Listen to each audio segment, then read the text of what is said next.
hello my dear viewers. Eto nga, nagkaroon tayo ng pagkakataon na makapag-travel na naman in another country. So, isa-share ko sa inyo yung aking journey from the Philippine airport until we transit in Bangkok, Thailand, and finally reach our final destination, which is in Lao, Vientiane, Lao PDR.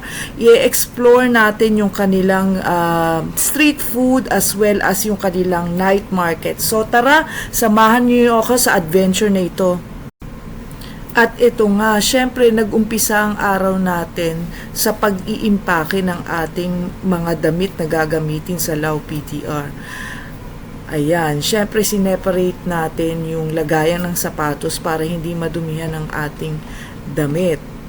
At makikita ninyo yung aking asawa dyan habang ako'y nag-iimpake. Mukhang gutom na, nagpapapili pa ng pagkain na o-orderin. At syempre kasama sa pag-iimpake yung ating maintenance medicine. And guys, hindi ko na nakuhanan ng video yung travel namin from home to the airport. Pero at this point in time, nasa airport na ako. At as you can see, I am paying my airport tax. Kasi ang office namin, ang ticketing office namin ay nasa Bangkok. So, hindi yon kasama sa binayaran ng ticket. So, as you can see, I have paid 1,620 airport tax, pero may resibo naman yan. At ayan, nakapag-check-in na nga tayo. So, ang na-check-in natin, binigyan na tayo ng boarding pass ng from Manila to Bangkok and then Bangkok to Vientiane, Lao. So, ang travel natin is 3 hours to Bangkok and then after that, may onward ticket tayo to Vientiane, which is 1 hour travel from Bangkok to Vientiane, Lao. And then, of course, hinahanap ko yung immigration dyan para sana makapag-pass through na tayo sa immigration. But then I realized, kailangan din pala natin na magpapalit ng currency. Kasi syempre, hindi naman uubra yung pera natin sa Bangkok if in case gusto naman natin kumain while in transit.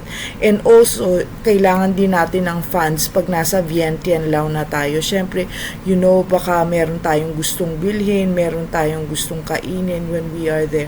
So may kailangan natin ng pera para yun, magamit natin while we are in Lao PDR.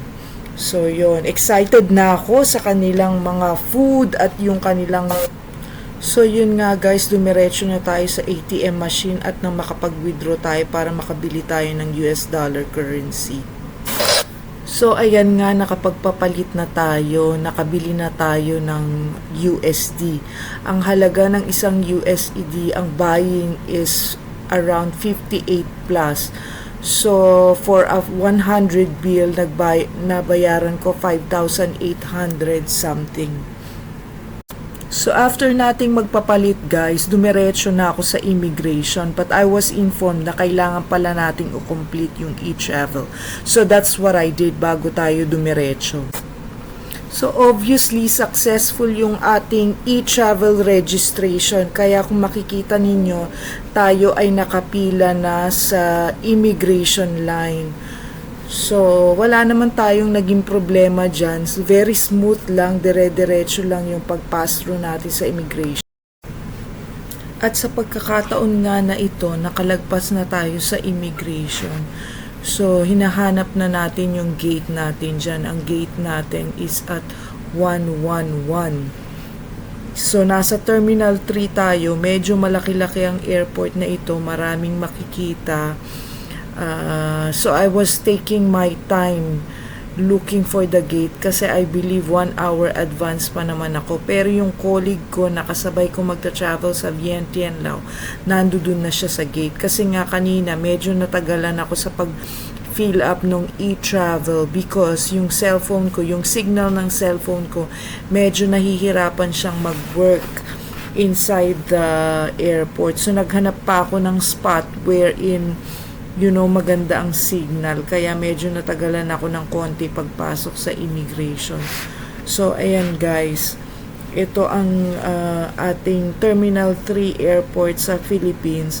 medyo itong airport na to, okay siya. Medyo sumasabay siya sa mga, well-established o mga organized na airport in other countries.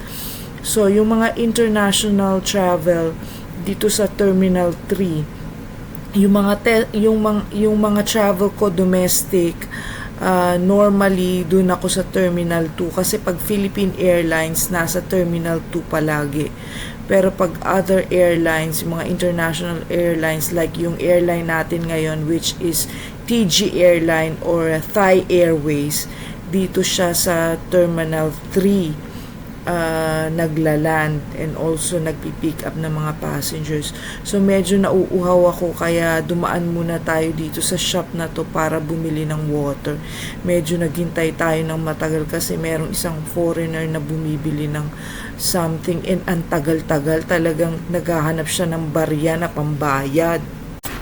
So guys, expect ninyo kapag nasa airport kayo, talagang ang presyo ng mga bagay-bagay ay nagiging doble or triple. For example, yung bottle water na maliit, parang 8 ounce lang yan. So, I have to pay 50 pesos for that.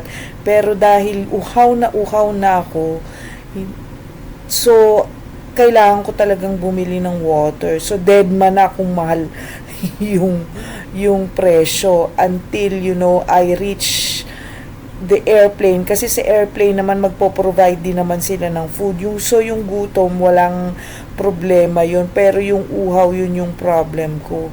Wala naman kasi akong dalang bottled water din, and of course doon sa pagpasok mo sa scan, hindi rin naman nila i-allow yung water, so kailangan mo talagang bumili sa loob.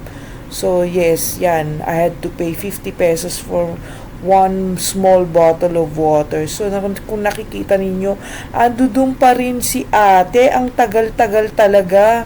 Just for a small item, ang tagal-tagal niyang magbayad.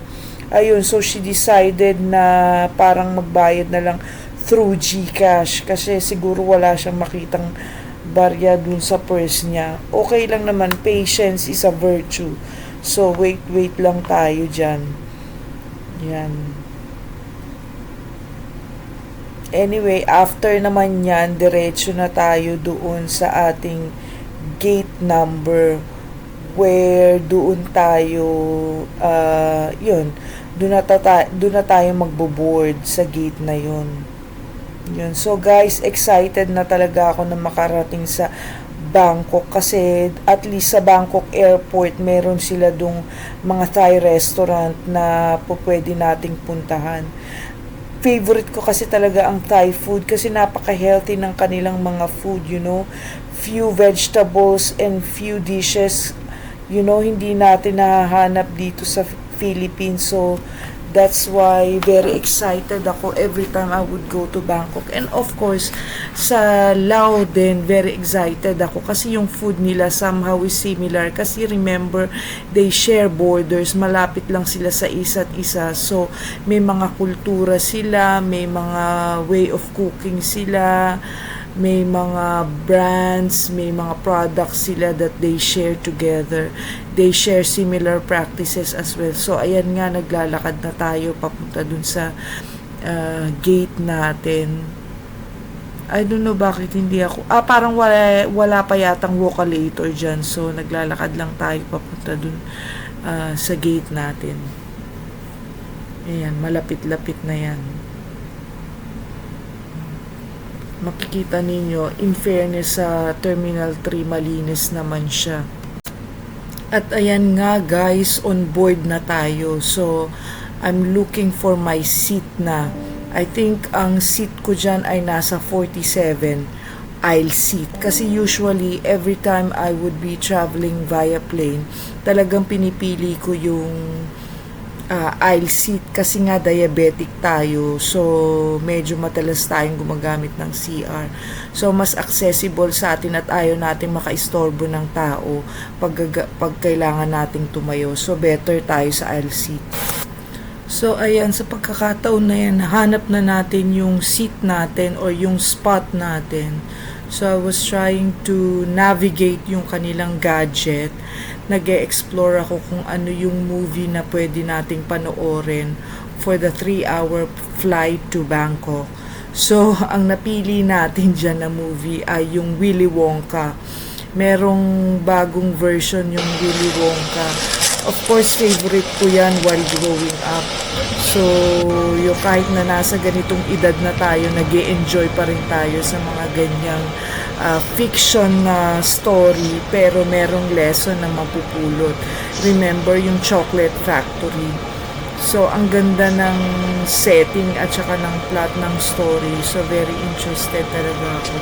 So, yung hindi pa makaalis yung airplane dyan kasi may mga few passengers pa na hinihintay at ipine-prepare pa ng mga cabin crew yung mga kailangan nilang i-prepare bago mag-start yung mag-start yung flight or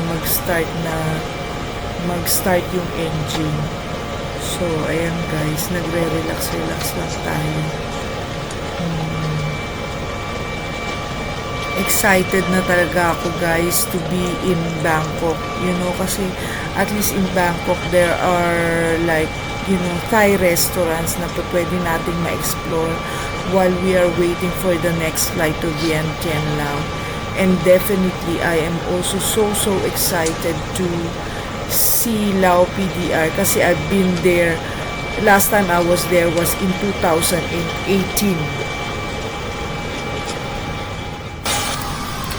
Ayan, napatayo nga tayo dahil kailangan natin gumamit ng washroom. So, yan ang washroom sa loob ng eroplano. Yan. I love you.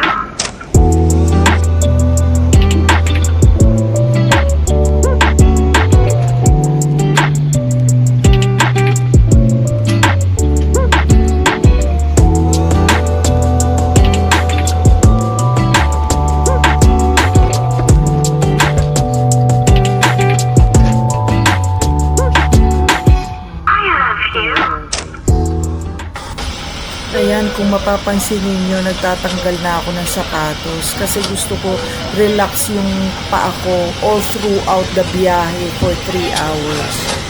So, yan ang practice ko whenever I am in the plane.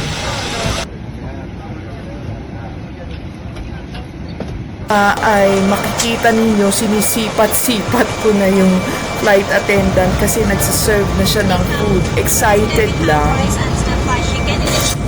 At ayan nga, sinerve na sa atin ang pagkain. So, pinili natin ay chicken and rice. Of course, rice is life. Ayan, excited na ang lola ninyo sa food. Masarap naman siya. Meron din niyang kasamang dessert. Ayan. And then may bread and butter yan.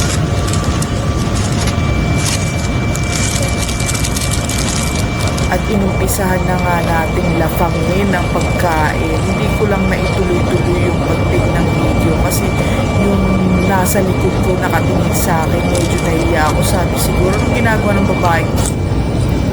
So hanggang dito na lang muna itong video episode na ito.